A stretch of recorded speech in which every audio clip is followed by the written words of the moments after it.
Bismillahirrahmanirrahim. Assalamualaikum warahmatullahi wabarakatuh. Perkenalkan, nama saya Abdul Jalil Harhab dari Prodi Ilmu Perpustakaan Fakultas Ilmu Sosial dengan NIM 0601241007 Universitas Islam Negeri Sumatera Utara atau disingkat dengan UINSU. Di sini saya akan menjelaskan sedikit tentang kedudukan, peran, dan fungsi Pancasila.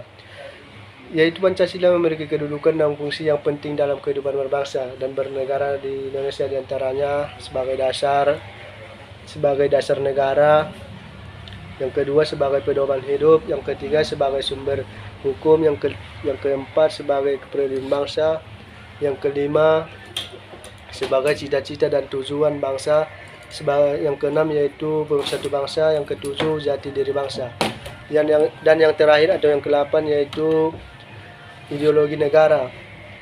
Nah, di sini saya akan menjelaskan ada 4 poin yang harus dijelaskan. Yang pertama, Pancasila sebagai sistem filsafat. Yang kedua, kesatuan sila-sila Pancasila sebagai suatu sistem filsafat. Yang ketiga, Pancasila sebagai ideologi bangsa negara. Yang keempat, nilai-nilai sila Pancasila. Marilah kita yang pertama. Adapun Pancasila sebagai sistem filsafat. Di sini berarti Pancasila adalah kesatuan pemikiran yang mendasar dan menjadi pedoman hidup bangsa. Yaitu Pancasila merupakan cerminan dari nilai-nilai yang saling berhubungan dan dituangkan dalam suatu sistem. Ada beberapa ciri. Yang pertama, susunan Pancasila sebagai susunan sila-sila Pancasila sebagai bersifat organis. Susunan Pancasila yang bersifat hierarkis dan berbentuk piramida. Yang ketiga, rumusan hubungan kesatuan sila-sila Pancasila yang saling mengisi dan saling mengkualifikasi. Di sini ada ciri-ciri selanjutnya yaitu fungsi. Di sini memiliki fungsi. Yang pertama, menjadi dasar orientasi bagi penyelenggara kehidupan nasional, menjadi pedoman hidup yang mengatur cara berpikir dan bertingkah laku baik secara seimbang dan harmonis. Selanjutnya itu menjadi dasar bagi manusia dalam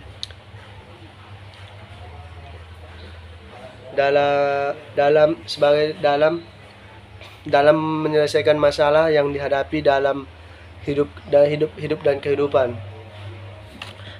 Adapun yang kedua yaitu kesatuan sila-sila Pancasila sebagai suatu sistem filsafat.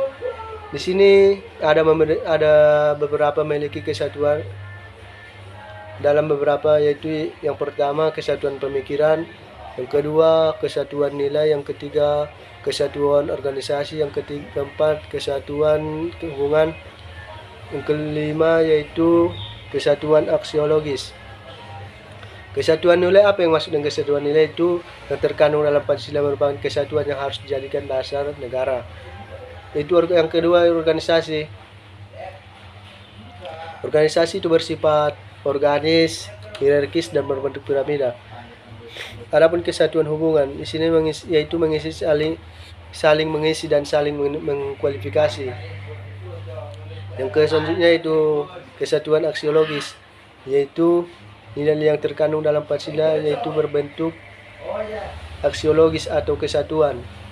Adapun Pancasila sebagai ideologi negara. Ideologi negara dan bangsa. Di sini memiliki beberapa fungsi, antaranya sebagai pedoman dalam menjalankan kehidupan sehari-hari, sebagai dasar sistem penyelenggaraan negara, sebagai penuntun negara untuk mewujudkan cita-cita masyarakat yang adil dan makmur, sebagai sumber hukum seluruh bangsa dan seluruh peraturan perundang-undangan. Yaitu yang selanjutnya itu nilai-nilai sila Pancasila.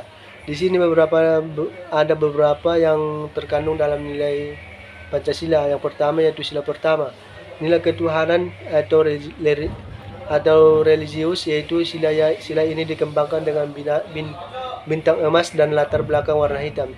Yaitu nilai-nilai yang terkandung dalam sila pertama adalah percaya akan adanya Tuhan. Yang kedua, menjalankan perintah dan menjauhi larangan Tuhan. Yang ketiga, saling menghormati pemeluk agama lain. Yang keempat, toleransi antar umat beragama. Adapun sila kedua yaitu nilai kemanusiaan. Di sini ada negara harus menjunjung tinggi harkat dan martabat bangsa. Hak-hak asasi manusia harus dijamin dalam peraturan perundang-undangan. Adapun sila ketiga yaitu mendapatkan kepentingan bangsa dan negara di atas kepentingan pribadi dan golongan, sanggup dan rela berkorban untuk kepentingan negara dan bangsa. Adapun sila keempat yaitu mengutamakan kepentingan negara dan masyarakat, tidak melaksanakan kehendak kepada orang lain, dan mengutamakan musyawarah dalam mengambil keputusan. Adapun sila kelima yaitu nilai keadilan sosial. Mungkin itu saja yang dapat saya sampaikan. Lebih kurangnya saya mohon maaf kepada Allah, saya mohon ampun kepada kita semua. Saya mohon maaf. Wabillahi taufiq wal hidayah. Assalamualaikum warahmatullahi wabarakatuh.